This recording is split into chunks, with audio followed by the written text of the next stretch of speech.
ಗಾಂಧಿ ಕಾರ್ಯಕ್ರಮಕ್ಕೆ ಶಿಡ್ಲಘಟ್ಟದಿಂದ ನೂರಾರು ಕಾಂಗ್ರೆಸ್ ಕಾರ್ಯಕರ್ತರು ಭಾಗಿ. ದೇಶದಲ್ಲಿ 25 ಶ್ರೀಮಂತ ಬಂಡವಾಳಶಾಹಿಗಳಿದ್ದು ಪ್ರಧಾನಿ ನರೇಂದ್ರ ಮೋದಿ ಕಾರ್ಪೊರೇಟ್ ಕಂಪನಿಗಳ 16 ಲಕ್ಷ ಕೋಟಿ ರೂಪಾಯಿ ಸಾಲ ಮನ್ನಾ ಮಾಡಿದ್ದಾರೆ.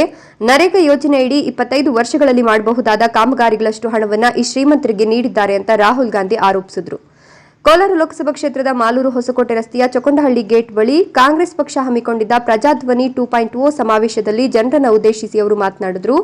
ಕೋಲಾರಕ್ಕೆ ಅಜ್ಜಿ ಜೊತೆಗಿನ ಭೇಟಿ ನೆನೆದ ರಾಹುಲ್, ಎಲ್ಲರಿಗೂ ನಮಸ್ಕಾರ ಅಂತ ಕನ್ನಡದಲ್ಲಿಯೇ ಭಾಷಣ ಆರಂಭಿಸಿದ ರಾಹುಲ್ ಗಾಂಧಿ ಬಾಲ್ಯದಲ್ಲಿ ತಮ್ಮ ಅಜ್ಜಿ ಇಂದಿರಾ ಗಾಂಧಿ ಜೊತೆ ಕೋಲಾರದ ಚಿನ್ನದ ಗಣಿಗೆ ಭೇಟಿ ನೀಡಿದ್ದನ್ನು ನೆನಪಿಸಿಕೊಂಡ್ರು. ಅಜ್ಜಿಯಿಂದಲೇ ರಾಜಕೀಯ ಪಾಠಗಳನ್ನು ಕಲಿತೆ, ಇದರಲ್ಲಿ ತಾರತಮ್ಯ, ಅನ್ಯಾಯ ವಿರೋಧಿಸಲು ಎದೆಗುಂದಬೇಕಿಲ್ಲ ಅನ್ನೋದು ಪ್ರಮುಖವಾಗಿದೆ ಎಂದರು. ಹೊಸಕೋಟೆ ಕಾಂಗ್ರೆಸ್ ಶಾಸಕ ಶರತ್ ಬಚ್ಚೇಗೌಡ ರಾಹುಲ್ ಗಾಂಧಿ ಇಂಗ್ಲಿಷ್ನಲ್ಲಿ ಮಾಡಿದ ಭಾಷಣವನ್ನ ಕನ್ನಡಕ್ಕೆ ಭಾಷಾಂತರಿಸಿದ್ರು. ಲೋಕಸಭಾ ಚುನಾವಣೆಯಲ್ಲಿ ಕಾಂಗ್ರೆಸ್ ಪಕ್ಷ ಬಹುಮತದಿಂದ ಅಧಿಕಾರಕ್ಕೆ ಬಂದರೆ ಪ್ರತಿ ಕುಟುಂಬದ ಹಿರಿಯ ಮಹಿಳೆಗೆ ವಾರ್ಷಿಕ 1 ಲಕ್ಷ ರೂಪಾಯಿ, ಜಾತಿ ಗಣತಿ, ದಲಿತರು, ಆದಿವಾಸಿಗಳು, ಹಿಂದುಳಿದ ವರ್ಗಗಳು, ಅಲ್ಪಸಂಖ್ಯಾತರಿಗೆ ಎಲ್ಲ ಸ್ತರದ ಉದ್ಯೋಗದಲ್ಲಿ ಅವಕಾಶಗಳು ಸೇರಿದಂತೆ 5 ಗ್ಯಾರಂಟಿಗಳನ್ನು ನೀಡುವ ಮೂಲಕ ದೇಶದ ರಾಜಕಾರಣದ ಮೇಲೆ ಹೊಸ ಕ್ರಾಂತಿಕಾರಿ ಬೆಳವಣಿಗೆಗೆ ನಾಂದಿ ಹಾಡಲಾಗುವುದು ಎಂದರು. ನಂತರ ಮಾತನಾಡಿದ ಎಐಸಿಸಿ ಅಧ್ಯಕ್ಷ ಮಲ್ಲಿಕಾರ್ಜುನ ಖರ್ಗೆ, ಲೋಕಸಭಾ ಚುನಾವಣೆಯಲ್ಲಿ ಕಾಂಗ್ರೆಸ್ ಪಕ್ಷ ಬಹುಮತದಿಂದ ಅಧಿಕಾರಕ್ಕೆ ಬಂದರೆ ಪ್ರತಿ ಕುಟುಂಬದ ಹಿರಿಯ ಮಹಿಳೆಗೆ ವಾರ್ಷಿಕ 1 ಲಕ್ಷ ರೂಪಾಯಿ, ಜಾತಿ ಗಣತಿ, ದಲಿತರು, ಆದಿವಾಸಿಗಳು, ಹಿಂದುಳಿದ ವರ್ಗಗಳು, ಅಲ್ಪಸಂಖ್ಯಾತರಿಗೆ ಎಲ್ಲ ಉದ್ಯೋಗದಲ್ಲಿ ಅವಕಾಶಗಳು ಸೇರಿದಂತೆ 5 ಗ್ಯಾರಂಟಿಗಳನ್ನು ನೀಡುವ ಮೂಲಕ ದೇಶದ ರಾಜಕಾರಣದ ಮೇಲೆ ಹೊಸ ಕ್ರಾಂತಿಕಾರಿ ಬೆಳವಣಿಗೆಗೆ ನಾಂದಿ ಹಾಡಲಾಗುವುದು ಎಂದರು. ಮುಖ್ಯಮಂತ್ರಿ ಸಿದ್ದರಾಮಯ್ಯ ಮಾತನಾಡಿ, ಜೆಡಿಎಸ್ ಕೋಲಾರ, ಮಂಡ್ಯ ಹಾಗೂ ಹಾಸನ ಸೇರಿ 3 ಸ್ಥಾನಗಳಲ್ಲಿ ಮಾತ್ರ ಸ್ಪರ್ಧಿಸುತ್ತಿದೆ. ಉಳಿದ ಕಡೆ 25 ಕ್ಷೇತ್ರಗಳಲ್ಲಿ ಬಿಜೆಪಿ ಸ್ಪರ್ಧಿಸ್ತಾ ಇದೆ. ಕೋಲಾರದ ಜನ ಕಾಂಗ್ರೆಸ್ಗೆ ಬೆಂಬಲಿಸುತ್ತದೆ ಅನ್ನೋ ದೊಡ್ಡ ಸಂಖ್ಯೆಯಲ್ಲಿ ಜನ ಸೇರಿರೋದನ್ನು ನೋಡಿ ತಿಳಿಯುತ್ತದೆ.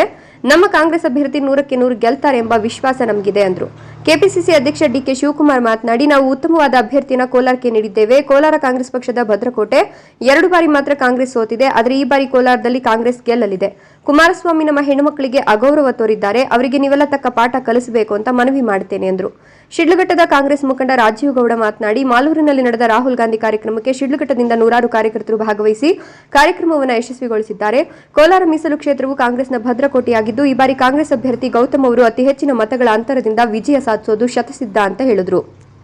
ಈ ಸಂದರ್ಭದಲ್ಲಿ ಭೈರತಿ ಸುರೇಶ್, ಸಚಿವರಾದ KH Muniyappa, doctor MC Sudhakar, Malur ಶಾಸಕ ನಂಜೇಗೌಡ, ರೂಪಕಲಾ ಶಶಿಧರ್, ವೀರಪ್ಪ ಮೈಲಿ, ಕೊತ್ತೂರು ಮಂಜುನಾಥ್, ಅನಿಲ್ ಕುಮಾರ್, ಎಐಸಿಸಿ ಅಭಿಷೇಕ್ ದತ್, ಮಾಜಿ ಸಚಿವರಾದ ವಿ ಮುನಿಯಪ್ಪ, ಮುಖ್ಯಮಂತ್ರಿ ಚಂದ್ರು, ಸಾಧು ಕೋಕಿಲ, ಅಭ್ಯರ್ಥಿ ಕೆವಿ ಗೌತಮ್, ಬಂಗಾರಪೇಟೆ ಶಾಸಕರಾದ ನಾರಾಯಣಸ್ವಾಮಿ, ಮುಖಂಡರಾದ ರಾಜೀವ್ ಗೌಡ, ಪುಟ್ಟು ಆಂಜನಪ್ಪ, ಬ್ಲಾಕ್ ಕಾಂಗ್ರೆಸ್ ಅಧ್ಯಕ್ಷೆ ಸಹನಾ ರಾಜೀವ್ ಗೌಡ, ರಾಜ್ಯ ಯುವ ಕಾಂಗ್ರೆಸ್ ಜಂಟಿ ಕಾರ್ಯದರ್ಶಿ ಕುಂದಲ್ಗುರ್ಕಿ ಮುನೀಂದ್ರ, ಇನ್ನು ಅನೇಕ ಮುಖಂಡರು ಹಾಜರಿದ್ದರು.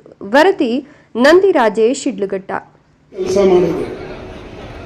ಒಂದು ಕಾಲದಲ್ಲಿ ಕೋಲಾರ ಜಿಲ್ಲೆ ಅಂದರೆ ಕಾಂಗ್ರೆಸ್. ಈಗ ನಿಮ್ಮ ಮುಂದೆ ರಾಹುಲ್ ಗಾಂಧೀಜಿಯವರು ಮಾತಾಡ್ತಾರೆ, ಮುಖ್ಯಮಂತ್ರಿಗಳು ಮಾತಾಡ್ತಾರೆ, ದಯವಿಟ್ಟು ಕೇಳಬೇಕು ಅಂತ ಹೇಳಿ.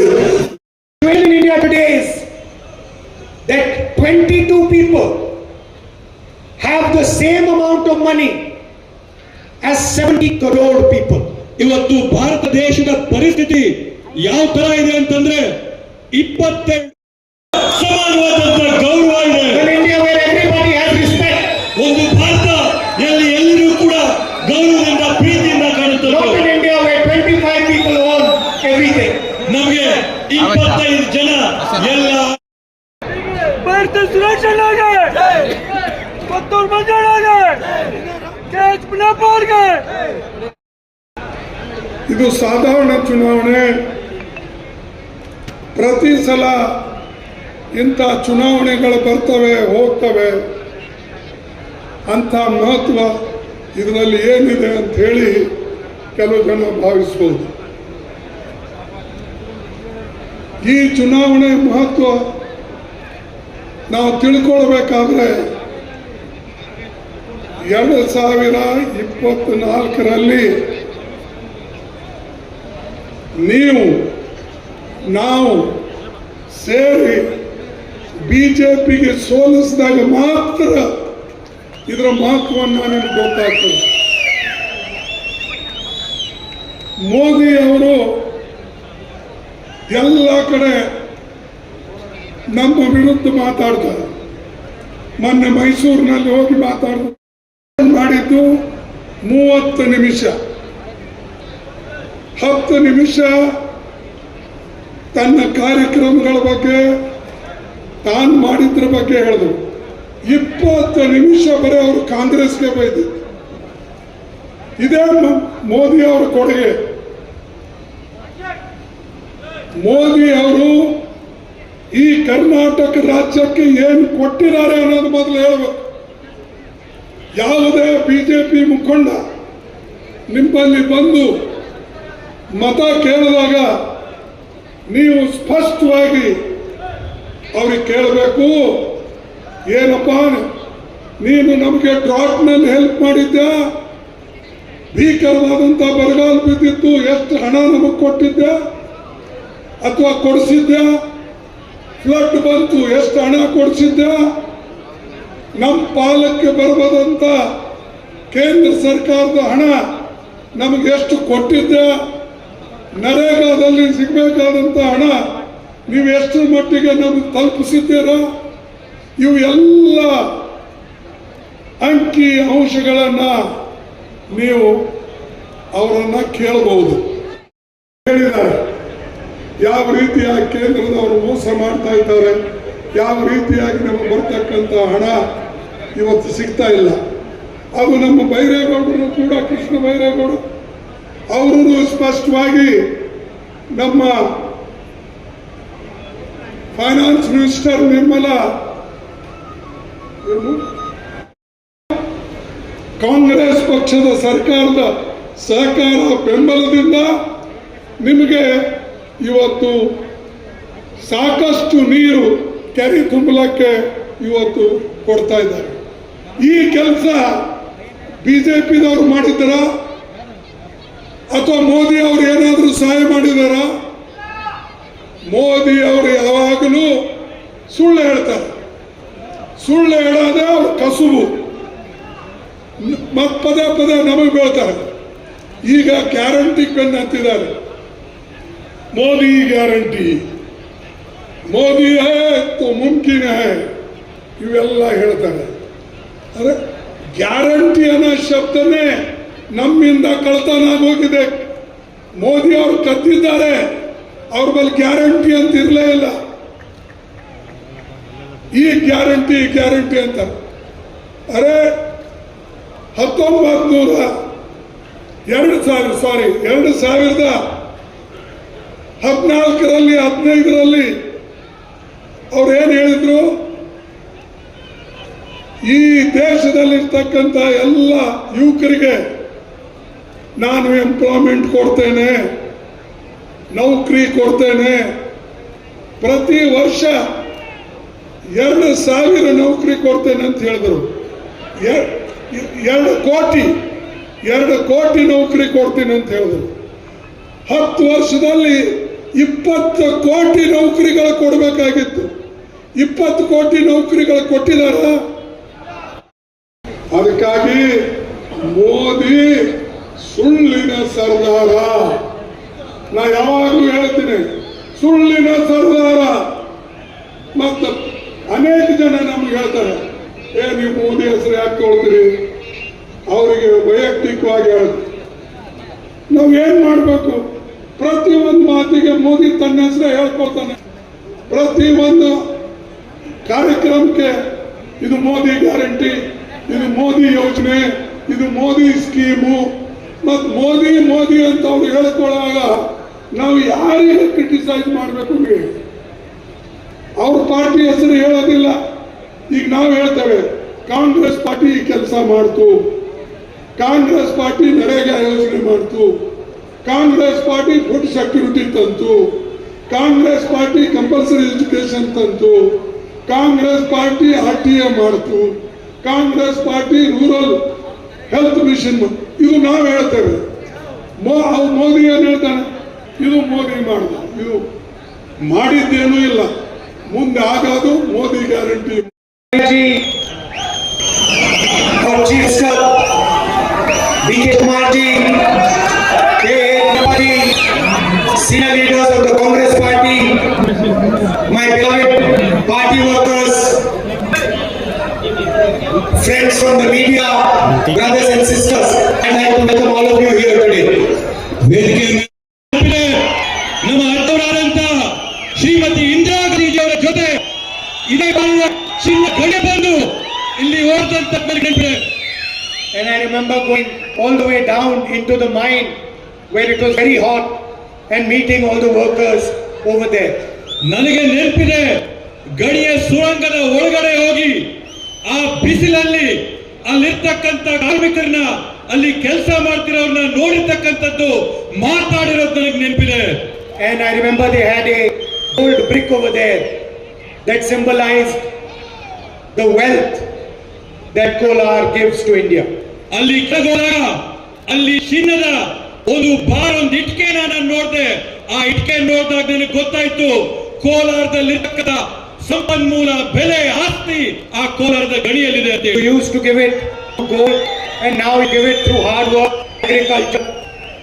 ಮೊದಲು ತಾವೆಲ್ಲರೂ ಚಿನ್ನನ ತೆಗೆದು ಪರಿಶ್ರಮ ಮಾಡ್ತಾ ಇದ್ರಿ. ಇವತ್ತು ನೀವು ಕಾರ್ಮಿಕರಾಗಿ, ರೈತರಾಗಿ ದುಡಿಮೆ ಮಾಡಿ ಗೌರವ ತರ್ತಾ ಇದ್ದೀರಾ. ನಾವು ರಾಜಕಾರಣದ ಬಗ್ಗೆ ಕಲಿತಿರೋ ಗುರುಗಳು ಯಾರಾದ್ರೂ ಇದ್ರೆ ಅದನ್ನ ಮಜ್ಜಿಯವರಾದಂತ ಇಂದಿರಾ ಗಾಂಧಿ ಅವರಂತೇಳಿ ನಾನು ಹೇಳ್ತೀನಿ. And I don't even understand Lamol. She was teaching me many things about politics. ನಾನು ಸಣ್ಣ ಹುಡುಗನಾಗಿದ್ದಾಗ ನನಗೆ ಆ ಕ್ಷಣದಲ್ಲಿ ತಿಳುವಳಿಕೆ ಆಗಿಲ್ಲ. ನಮ್ಮ ಅಜ್ಜಿ ನುಡಿದಂತ ಪ್ರತಿಯೊಂದು ಪದ ಕೂಡ ನನಗೆ ರಾಜಕಾರಣಕ್ಕೆ ತಯಾರು ಮಾಡಿಕೊಡ್ತಾ ಇದ್ದಾರೆ ಅಂತ ಹೇಳಿ. Many people, they think politics is very complicated. ಸುಮಾರು ಜನ ಏನ್ ಅನ್ಕೊಂಡಿದ್ದಾರೆ ಅಂದ್ರೆ ರಾಜಕಾರಣ ತುಂಬಾ ಕಷ್ಟದ ಕೆಲಸ, ಚರಂಗದ ಆಟ ಅನ್ಕೊಂಡಿದ್ದಾರೆ. They think you have to make all sorts of calculations, you have to plan, you have to think about many different things.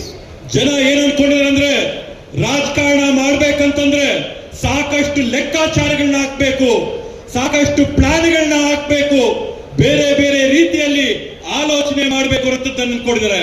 But this was not Indira Gandhiji's way of doing politics. ಆದ್ರೆ ಇದು ನಮ್ಮ ಅಜ್ಜರಾದಂತ ಇಂದಿರಾ ಗಾಂಧೀಜಿಯವರು ಈ ರೀತಿಯಾದಂತ ರಾಜಕಾರಣನ ಮಾಡಲಿಲ್ಲ.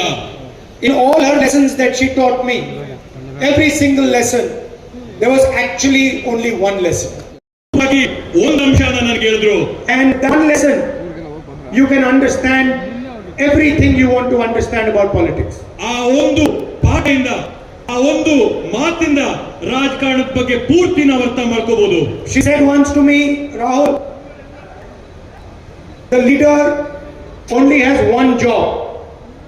ಅವರು ನನಗೆ ಒಂದು ಮಾತು ಹೇಳಿದ್ರು, Rahul, ನಾಯಕನಂತಂದ್ರೆ All leader has to is search carefully for unfairness. ಒಬ್ಬ ನಾಯಕ ಏನ್ ಮಾಡಂದ್ರೆ ಹುಡುಕಿ ಸಮಾಜದಲ್ಲಿರ್ತಕ್ಕಂಥ ತಾರತಮ್ಯಗಳನ್ನ ಗುರುತದ ಲಕ್ಷಣ ನಾಯಕ. And where one sees unfairness, without any fear, without backing down, one must challenge that unfairness.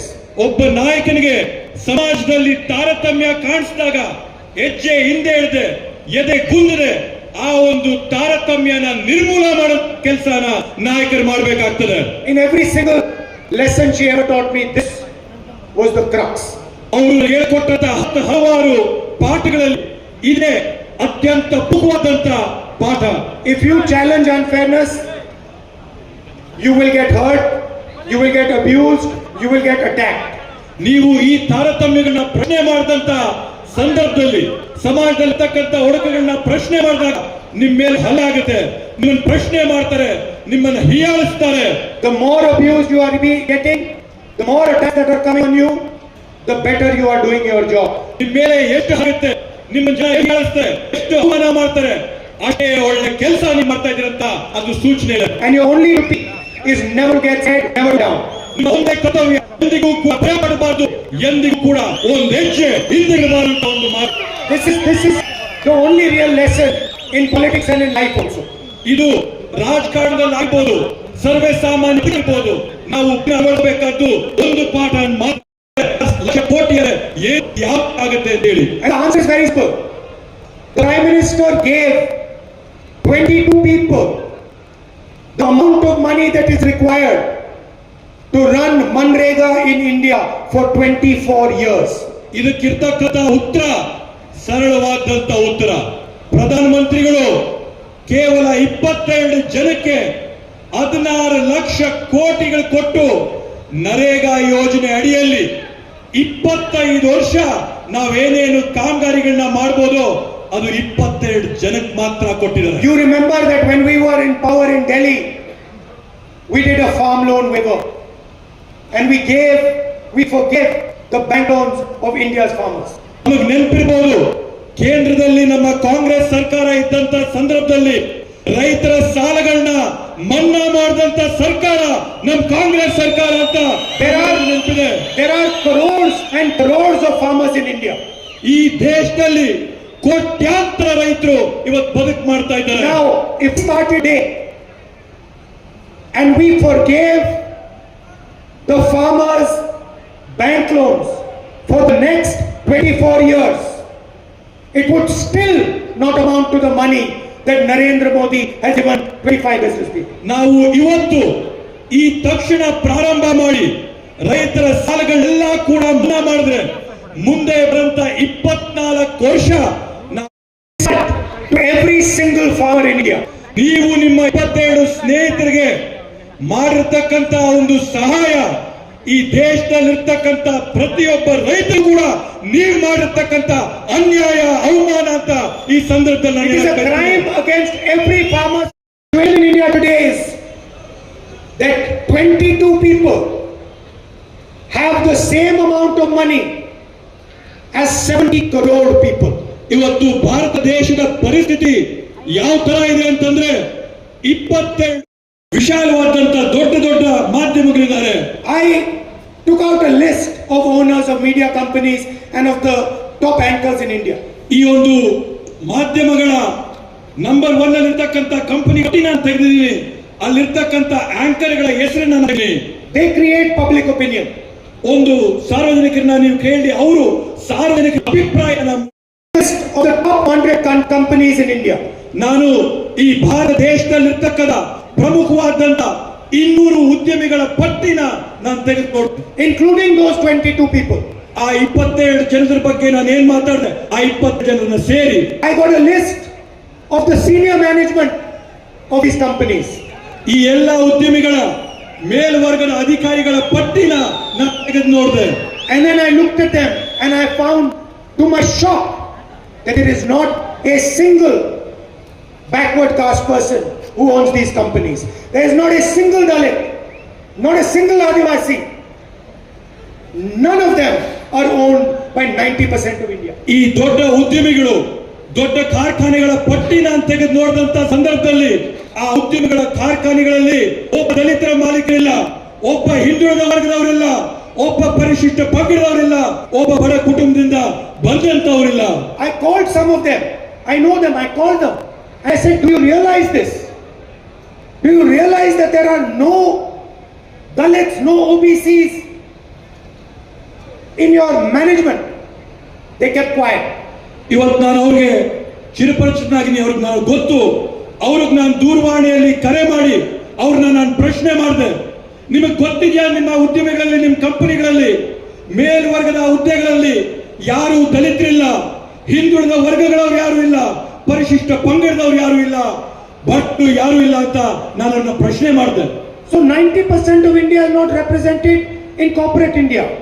ಇವತ್ತು ಲೆಕ್ಕ ಹಾಕಿದ್ರೆ 90% ಭಾರತೀಯರು ನಾವು ಯಾರಿದ್ದೀವಿ ಈ 200 ಕಾರ್ಖಾನೆಗಳಲ್ಲಿ ನಮ್ಮ ಯಾವುದೇ ಒಂದು ಪ್ರತಿನಿಧಿ ಕೂಡ ಅಲ್ಲಿಲ್ಲ. Then I thought to 1.6 crore households, we help the poorest people in our land.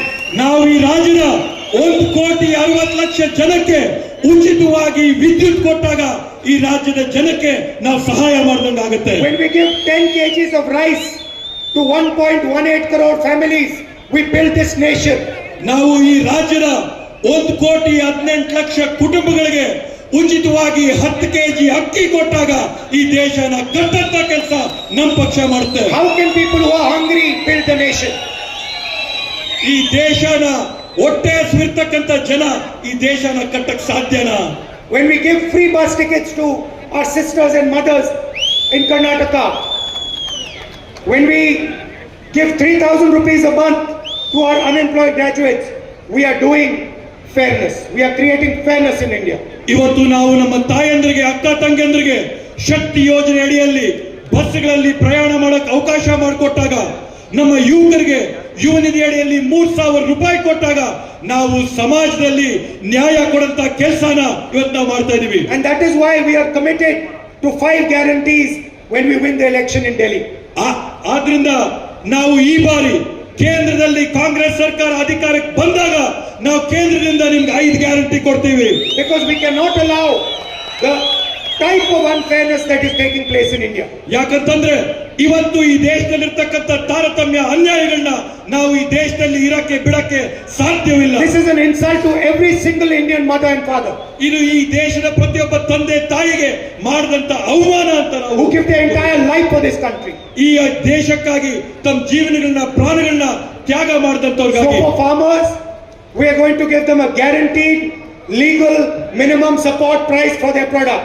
ನಾವು ಪ್ರತಿಯೊಬ್ಬ ರೈತರಿಗೆ ಒಂದು ನ್ಯಾಯಯುತವಾದಂತ ಕನಿಷ್ಠ ಬೆಂಬಲ ಬೆಲೆನ ಕೊಡ್ತೀವಿ ಅಂತ ಘೋಷಣೆ ಮಾಡ್ತಾ ಇದ್ದೀವಿ. And we are going to forgive the bank loans of our farmers. ಮತ್ತೆ ವಿಶೇಷವಾಗಿ ರೈತರ ಎಲ್ಲ ಸಾಲಗಳನ್ನ ಮನ್ನಾ ಮಾಡ್ತೀವಿ ಅಂತ ಹೇಳ್ತಾ ಇದ್ದೀವಿ. ಈ ಸಂದರ್ಭದಲ್ಲಿ Karnataka government gives 24,000 rupees a year, 2,000 rupees a month to its women. Karnataka ರಾಜ್ಯ ಸರ್ಕಾರ ರಾಜ್ಯದಲ್ಲಿರ್ತಕ್ಕಂಥ ತಾಯಂದಿರಿಗೆ ವರ್ಷಕ್ಕೆ 24,000 ರೂಪಾಯಿ, ತಿಂಗಳಿಗೆ 2,000 ರೂಪಾಯಿ ತಾಯಂದಿರಿಗೆ ಕೊಡೋ ಕೆಲಸ Mr. ಮಾಡ್ತಾ Modi, please listen to this carefully. Narendra Modi ಅವರೇ ದಯವಿಟ್ಟು ಇದನ್ನ ತಾವು ಕೇಳಿಸ್ಕೊಳ್ಳಿ. We are going to give 1 lakh rupees every year to India's poorest women.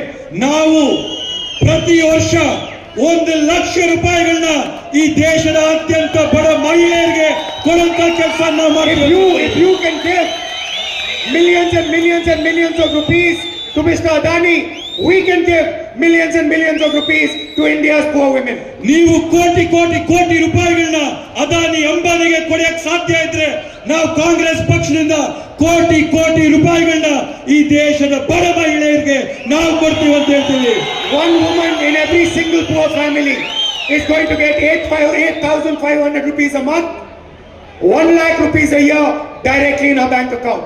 ಈ ದೇಶದಲ್ಲಿರ್ತಕ್ಕಂಥ ಪ್ರತಿ ಬಡ ಕುಟುಂಬದ ಮಹಿಳೆ ತಿಂಗಳಿಗೆ 8,500 ರೂಪಾಯಿ, ವರ್ಷಕ್ಕೆ 1 ಲಕ್ಷ ರೂಪಾಯಿ ನೇರವಾಗಿ ಅವರ ಖಾತೆಗಳಿಗೆ ಹಾಕಂತ ಕೆಲಸ ನಮ್ಮ ಸರ್ಕಾರ ಮಾಡ್ತಾರೆ. And we are going to do a caste census and a financial survey at the national level. ನಾವು ನಿಮ್ಗೊಂದು ದಲಿತರು, ಪ್ರತಿಯೊಬ್ಬ ಪರಿಶಿಷ್ಟ ಪಂಗಡದವರು ಸೇರಿದಂತವರು, ಹಿಂದುಳಿದ ವರ್ಗದವರು, ಬಡವರು ಎಲ್ಲರಿಗೂ ಕೂಡ ನಮ್ಮ ಸಂಖ್ಯೆ ಎಷ್ಟಿದೆ, ಸಂಖ್ಯೆ ಬಲ ಏನಿದೆ ಅಂತ ಹೇಳಿ ಪ್ರತಿಯೊಬ್ಬರಿಗೂ We are going to ಗೊತ್ತಾಗಬೇಕು. do an X-ray of India and place it in front of the people of India. ನಾವು ಈ ದೇಶದ ಎಕ್ಸ್ರೇನ ತೆಗೆದು ನಿಮ್ ಮುಂದೆ ತೋರಿಸ್ತೀವಿ. ನಾವು This is what you have and this is what India has.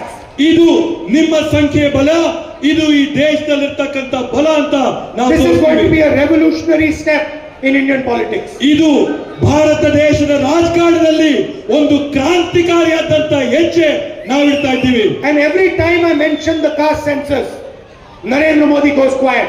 ನಾನು ಯಾವಾಗ ಜಾತಿ ಗಣತಿ ಬಗ್ಗೆ ಮಾತಾಡ್ತೀನಿ, ಆ ಪ್ರತಿಯೊಂದು ಸಂದರ್ಭದಲ್ಲಿ ಕೂಡ Narendra Modi ಮಾತಿಲ್ದೆ ಮೌನರಾಗ್ತಾರೆ. Narendra Modi should tell the nation whether he is for caste census or against the caste census. Narendra Modi ಅವರು ಈ ದೇಶದ ಪ್ರಜೆಗಳಿಗೆ ಒಂದು ಉತ್ತರ ಕೊಡಬೇಕು. ನೀವು ಜಾತಿ ಗಣತಿಯ ಪರ ಇದ್ದೀರಾ, ಜಾತಿ ಗಣತಿಯ ವಿರುದ್ಧವಾಗಿದ್ದೀರಾ, ಒಂದು ಉತ್ತರ ಕೊಡಬೇಕು. The only way to give rights to poor people, to tribals, to Dalits, to OBCs. ವ್ಯವಸ್ಥೆನ ಹಾಳು ಮಾಡಿಕ್ಕಿದ್ದಾರೆ. Mr. Adani's son can get a job wherever he wants. Adani ಅವರ ಮಗ ಅವ್ರಿಗೆ ಎಲ್ಲಿ ಬೇಕೋ ಅಲ್ಲಿ ಅವರು ಉದ್ಯೋಗ ಪಡ್ಕೊಳ್ಳುವಂತ ಅವಕಾಶ And ಇದೆ. our unemployed youngsters have no opportunities available. ಆದ್ರೆ ನಮ್ಮಲ್ಲಿರ್ತಕ್ಕಂಥ ಬಡವರಿಗೆ, ನಿರುದ್ಯೋಗಿಗಳಿಗೆ ಯಾವುದೇ ಒಂದು ಅವಕಾಶ ಇಲ್ಲ. So our most revolutionary scheme is called Pehli Naukri Pakki. ಆದ್ರಿಂದ ನಮ್ಮ ಅತ್ಯಂತ ಕ್ರಾಂತಿಕಾರಿಯಾದಂತ ಯೋಜನೆ ಏನಂತಂದ್ರೆ ಮೊದಲನೇ ಉದ್ಯೋಗ ಖಚಿತ ಅಂತೇಳಿ. Doesn't matter which community you come from. If you are unemployed and you're a graduate, you're a diploma holder, this scheme applies to you. ನೀವು ಯಾವ ಸಮುದಾಯದಿಂದ ಬರ್ರಿ, ಯಾವ ಧರ್ಮದಿಂದ ಬರ್ರಿ, ಎಲ್ಲಿಂದಾದ್ರೂ ಬರ್ರಿ, ನಿಮ್ಮ ಮೊದಲನೇದಾದಂತ ಉದ್ಯೋಗ, ನೀವು ಡಿಪ್ಲೊಮಾ, ಇಂಜಿನಿಯರ್ ಏನಾದ್ರೂ ಆಗಿರ್ಬೋದು, ಮೊದಲನೇ ಉದ್ಯೋಗ guarantee. You will get 1 year apprenticeship guaranteed to you, 1 lakh rupees a year, and the best training that is available. ನಿಮ್ಗೆ ಒಂದು ವರ್ಷದಲ್ಲಿ ನಿಮ್ಗೆ 1,00,000 ರೂಪಾಯಿ ನಮ್ಮ ಸರ್ಕಾರದ ಕಡೆಯಿಂದ ಬರ್ತಾರೆ. ಉಚಿತವಾಗಿ ನಿಮ್ಗೆ ಅಪ್ರೆಂಟಿಸ್ಶಿಪ್ ತರಬೇತಿ ಸಿಗುತ್ತೆ. ಅದ್ರ ಜೊತೆಗೆ ಉತ್ತಮ ಗುಣಮಟ್ಟವಾದಂತ ಕೌಶಲ್ಯ ತರಬೇತಿ ನಿಮಗೆ ಸಿಗುತ್ತೆ. And India will get the best trained, most intelligent workforce in the world. ಮುಂದಿನ ದಿನಗಳಲ್ಲಿ ಭಾರತದಲ್ಲಿ ಅತ್ಯುತ್ತಮವಾದಂತ ಒಂದು ಕೆಲಸ ಮಾಡುವಂತ ಜನ ಕಾರ್ಮಿಕರು ಸಿಗುತ್ತೆ, ಅವ್ರಿಗೆ ಉದ್ಯೋಗ ಸಿಗುತ್ತೆ, ಅವ್ರ ತರಬೇತಿ ಕೌಶಲ್ಯ ಸಿಗುತ್ತೆ. This apprenticeship will be available in the private sector, in the public sector, in PSUs. ಈ ಒಂದು ಅಪ್ರೆಂಟಿಸ್ಶಿಪ್ ಟ್ರೈನಿಂಗ್ ಪ್ರೋಗ್ರಾಮ್ ಖಾಸಗಿ ಸಂಸ್ಥೆಗಳಲ್ಲಿ ನಾವು ಕೊಡ್ತೀವಿ, ಸರ್ಕಾರದಲ್ಲಿ ಕೊಡ್ತೀವಿ, ಅರೆ ಸರ್ಕಾರದ ಕಂಪನಿಗಳಲ್ಲಿ ಕೂಡ ನಾವು ಇದನ್ನು ಕೊಡ್ತೀವಿ. And it will be a path into the job market for millions and millions of youngsters. ಇದು ಲಕ್ಷಾಂತರ ಜನಕ್ಕೆ ಒಂದು ಹುದ್ದೆಗೆ ಕೆಲಸಕ್ಕೆ ಹೋಗಕ್ಕೆ ಒಂದು ಮಾರ್ಗವಾಗಿ ನಿಲ್ಲುತ್ತೆ. ನಾನು ಇನ್ನೊಮ್ಮೆ ಬರ್ತೀನಿ, ಕೋಲಾರ ಜಿಲ್ಲೆಗೆ ಇನ್ನೊಮ್ಮೆ ಬರ್ತೀನಿ. 21ಕ್ಕೆ ಮತ್ತೆ ಕೋಲಾರ ಜಿಲ್ಲೆಯಲ್ಲಿ ಬಂಗಾರಪೇಟೆ, ಶಿಡ್ಲಘಟ್ಟ ಈ ಲೋಕಸಭಾ ಚುನಾವಣೆ ಬಹಳ ಮಹತ್ತರವಾದಂತ ಚುನಾವಣೆ ಅಂತೇಳಿ ತಾವೆಲ್ಲರೂ ತಿಳ್ಕೋಬೇಕು ಅಂತೇಳಿ ನಾನು ಭಾವಿಸ್ಕೊಂಡಿದ್ದೇನೆ. ಈ ಚುನಾವಣೆಯಲ್ಲಿ ಕರ್ನಾಟಕದಲ್ಲಿ ಭಾರತೀಯ ಜನತಾ ಪಕ್ಷ ಜೆಡಿಎಸ್ ಜೊತೆ ಹೋಲಿಕೆ ಮಾಡಿಕೊಂಡು ಕಾಂಗ್ರೆಸ್ ವಿರುದ್ಧವಾಗಿ ಮಾಡಿದ್ದಾರೆ. ಭಾರತೀಯ ಜನತಾ ಪಕ್ಷದವರು ನಾವು 28ಕ್ಕೆ 28 ಗೆಲ್ತೀವಿ ಎಲ್ಲ ಕಡೆ ಹೇಳ್ಕೊಂಡು ತಿರುಗಾಡ್ತಾ ಇದ್ದಾರೆ. ಜೆಡಿಎಸ್ನವರು ಕೂಡ ಅದಕ್ಕೆ ಧ್ವನಿಗೂಡಿಸ್ತಾ ಇದ್ದಾರೆ. ಇವತ್ತುವರೆಗೆ ಬಿಜೆಪಿ ಜೆಡಿಎಸ್ ಹೊಂದಾಣಿಕೆ ಇರಲಿಲ್ಲ ಚುನಾವಣೆಯಲ್ಲಿ. ಈ ಸಾರಿ ಭಾರತೀಯ ಜನತಾ ಪಕ್ಷದವರಿಗೆ ಸೋಲ್ತೀವಿ ಅಂತಕ್ಕಂಥ ಭಯದಿಂದ ಜೆಡಿಎಸ್ನವ್ರ ಜೊತೆ ಅಲಯನ್ಸ್ ಅನ್ನ ಮಾಡ್ಕೊಂಡಿದ್ದಾರೆ. ಜೆಡಿಎಸ್ನವರು ಕೂಡ 3 ಸೀಟ್ಗಳನ್ನ ತಗೊಂಡಿದ್ದಾರೆ. ಒಂದು ಕೋಲಾರ, ಮಂಡ್ಯ, ಹಾಸನ, 3 ಕಡೆ ಮಾತ್ರ ಬಿಜೆಪಿಯವರು ಆಮೇಲೆ ಜೆಡಿಎಸ್ನವರು ಅವರ ಅಭ್ಯರ್ಥಿಗಳನ್ನ ಕಣಕ್ಕಿಳಿಸಿದ್ದಾರೆ. ಇದು ಉಳಿದ ಕಡೆ ಸುಮಾರು 25 ಕ್ಷೇತ್ರಗಳಲ್ಲಿ ಬಿಜೆಪಿಯವರು ಸ್ಪರ್ಧೆ ಮಾಡಿದ್ದಾರೆ. ನೀವು ಇಷ್ಟೊಂದು ಜನ ಕೋಲಾರದಲ್ಲಿ ಸೇರಿರೋದು ನೋಡಿದ್ರೆ ಕೋಲಾರದ ಜನ ಕಾಂಗ್ರೆಸ್ನ ಬಹಳ ಮುಖ್ಯವಾದಂತ ಕೆಲಸ ಇರೋದ್ರಿಂದ ಹೆಲಿಕಾಪ್ಟರ್ ಹೋಗ್ಬೇಕಾಗುತ್ತೆ 6 ಗಂಟೆ ಒಳಗಡೆ. ಅದಕ್ಕೋಸ್ಕರ ಖರ್ಗೆ ಅವರು ಮತ್ತು ರಾಹುಲ್ ಗಾಂಧಿ ಅವರು ವೇದಿಕೆಯನ್ನ ಬಿಟ್ಟಾರೆ. ನೀವೆಲ್ಲರೂ ಕೂಡ ಕಾಂಗ್ರೆಸ್ ಪಕ್ಷಕ್ಕೆ ಬೆಂಬಲವನ್ನ ವ್ಯಕ್ತ ಮಾಡಲಿಕ್ಕೆ, ಕಾಂಗ್ರೆಸ್ನ ಅಭ್ಯರ್ಥಿಗೆ ಆಶೀರ್ವಾದ ಮಾಡಲಿಕ್ಕೆ ಇಷ್ಟೊಂದು ದೊಡ್ಡ ಸಂಖ್ಯೆಯಲ್ಲಿ ಸೇರಿದ್ದೀರಿ ಅಂತಕ್ಕಂಥದನ್ನ ನಾನು ಅರ್ಥ ಮಾಡ್ಕೊಳ್ತೀನಿ ಅಂತಕ್ಕಂಥ ಮಾತುಗಳು ಹೇಳಿದ್ದಾರೆ. ನಾನು ಕೇಳ್ತೀನಿ, ದೇವೇಗೌಡರೇ, ನೀವು ಭ್ರಮೆಯಲ್ಲಿದ್ದೀರಿ. ಕಾಂಗ್ರೆಸ್ ಸರ್ಕಾರ 5 ವರ್ಷಗಳ ಪೂರ್ಣಾವಧಿಯನ್ನು ಮುಗಿಸ್ತದೆ, ಮತ್ತೆ ನಾವು ಕೊಟ್ಟಿರ್ತಕ್ಕಂಥ ಗ್ಯಾರಂಟಿಗಳನ್ನ ಈಡೇರಿಸ್ತೇವೆ ಅಂತಕ್ಕಂಥ ಮಾತುಗಳನ್ನ ಹೇಳಲಿಕ್ಕೆ ಬಯಸ್ತಾ ಇದ್ದೇನೆ. ಯಾಕಂತಂದ್ರೆ ಅವರಿಗೆ ಸಹಿಸ್ಕೊಳ್ಳಕ್ಕಾಗ್ತಾ ಇಲ್ಲ. ಜನರು ಇವತ್ತು ಕಾಂಗ್ರೆಸ್ ಪರವಾಗಿದ್ದಾರೆ ಅಂತಕ್ಕಂಥ ವಿಚಾರ ಗೊತ್ತ. ಕಾಂಗ್ರೆಸ್ ಪತನ ಆಗ್ತದೆ, ಕಾಂಗ್ರೆಸ್ ಸರ್ಕಾರ ಪತನ ಆಗ್ತದೆ, ಚುನಾವಣೆ ಆದ ಬಳಿಕ ಪತನ ಆಗ್ತದೆ ಅಂತಕ್ಕಂಥ ಮಾತುಗಳನ್ನ ಹೇಳ್ತಾ ಇದ್ದಾರೆ. ನಾನು ಹೇಳ್ತೀನಿ, ಇದು ಅವರ ಭ್ರಮೆ, ಇದು ಅವರ ಭ್ರಮೆ. ಇನ್ನೂ ಒಂದು ಮಾತುಗಳನ್ನ ಹೇಳ್ತಾರೆ ದೇವೇಗೌಡರು. ಬಹಳ ಇತ್ತೀಚಿನ ದಿನಗಳಲ್ಲಿ ಬಹಳ ಕೋಪಿಸ್ಕೊಳ್ತಾರೆ. ನಾನು ಹೇಳಿದೆ, ದೇವೇಗೌಡ್ರೆ, ನೀವು ಕಮ್ಯುನಲ್ ಪಾರ್ಟಿ ಜೊತೆ ಹೋಗಿದ್ದೀರಲ್ರಿ, ನೀವು ಜನತಾದಳ ಸೆಕ್ಯುಲರ್ ಅಂತ ಹೆಸರಿಟ್ಕೊಂಡಿದ್ದೀರಿ, ಜನತಾದಳ ಸೆಕ್ಯುಲರ್ ಅಂತ ಹೆಸರಿಟ್ಕೊಂಡಿದ್ದೀರಿ. ಆ ಜನತಾದಳ ಸೆಕ್ಯುಲರ್ ಅನ್ನೋ ಪದಕ್ಕೇನೆ ಅವಮಾನ ಆಗ್ತದೆ. ಅದನ್ನು ತೆಗೆದಾಕ್ಬಿಟ್ರಿ, ಸೆಕ್ಯುಲರ್ ಅನ್ನೋ ಪದನ ತೆಗೆದಾಕ್ಬಿಟ್ಟು ಬರೀ ಜನತಾದಳ ಅಂತ ಇಟ್ಕೊಂಡ್ರಿ ಅಂತ ಹೇಳಿದೆ. ಅದಕ್ಕೆ ದೇವೇಗೌಡರು ಏನ್ ಹೇಳ್ತಾರೆ, ಸಿದ್ದರಾಮಯ್ಯನಿಗೆ ಗರ್ವ ಬಂದಿದೆ, ಸಿದ್ದರಾಮಯ್ಯನಿಗೆ ಗರ್ವ ಬಂದಿದೆ. ಸಿದ್ದರಾಮಯ್ಯನವರ ಗರ್ವ ಭಂಗ ಮಾಡತಕ್ಕಂಥ ಕೆಲಸವನ್ನ ಮಾಡ್ತೇವೆ ಅಂತಕ್ಕಂಥ ಮಾತನ್ನ ಹೇಳಿದ್ದಾರೆ. ನಾನು ಹೇಳ್ತೀನಿ, ದೇವೇಗೌಡರು ಭಾರತೀಯ ಜನತಾ ಪಕ್ಷದವರು ಏನೇ ಹೇಳಿದ್ರು ಕೂಡ ಈ ಸಾರಿ ಕರ್ನಾಟಕದ ಜನ ಕಾಂಗ್ರೆಸ್ ಪಕ್ಷವನ್ನ ಕೈ ಹಿಡಿ. ನಿನ್ನೆ ವಿಜೇಂದ್ರ ಹೇಳಿದ್ದಾರೆ, ಗ್ಯಾರಂಟಿನ ನಾವು ನಿಲ್ಲಿಸ್ಬಿಡ್ತೀವಿ ಅಂತ ಹೇಳಿ ಅವರು ಗ್ಯಾರಂಟಿ ಪರ್ಮನೆಂಟ್ ಇಲ್ಲ, ಮುಂದಕ್ಕೆ ಮುಂದುವರಿಕೆ ಸಾಧ್ಯ ಇಲ್ಲ ಅಂತ ಹೇಳಿದ್ದಾರೆ. ಎದುರಿಸ್ತಾ ಇದ್ದಾರೆ. ಅವ್ರ ಹಣೆಯಲ್ಲೂ ಬರೆದಿಲ್ಲ ಗ್ಯಾರಂಟಿನ ನಿಲ್ಲಿಸಲಿಕ್ಕೆ. ಇನ್ನ 5 ವರ್ಷ ಅಲ್ಲ, ಇನ್ನ 10 ವರ್ಷ ಈ ಗ್ಯಾರಂಟಿನ ನಾವು ಕೊಡ್ತೇವೆ ಅಂತ ಮಾತನ್ನ ಹೇಳಿ ಕುಮಾರಸ್ವಾಮಿ ಅವ್ರ ಮಾತು ಹೆಣ್ಣುಮಕ್ಕಳು ಅಗೌರವಾಗಿ ಮಾತಾಡೋದು ಕೂಡ ತಾವೆಲ್ಲ ಗಮನಿಸಿದ್ದೀರಿ. ಅದಕ್ಕೂ ತಾವೆಲ್ಲ ಸೇರಿ ಉತ್ತರವನ್ನ ಕೊಡಬೇಕು ಅಂತ ಹೇಳಿ ತಮ್ಮನ್ನು ಪ್ರಾರ್ಥನೆ ನಾನು ಮಾತು ಮುಗಿಸ್ತೇನೆ. ಜೈ ಹಿಂದ್, ಜೈ ಕರ್ನಾಟಕ ಮಾತು.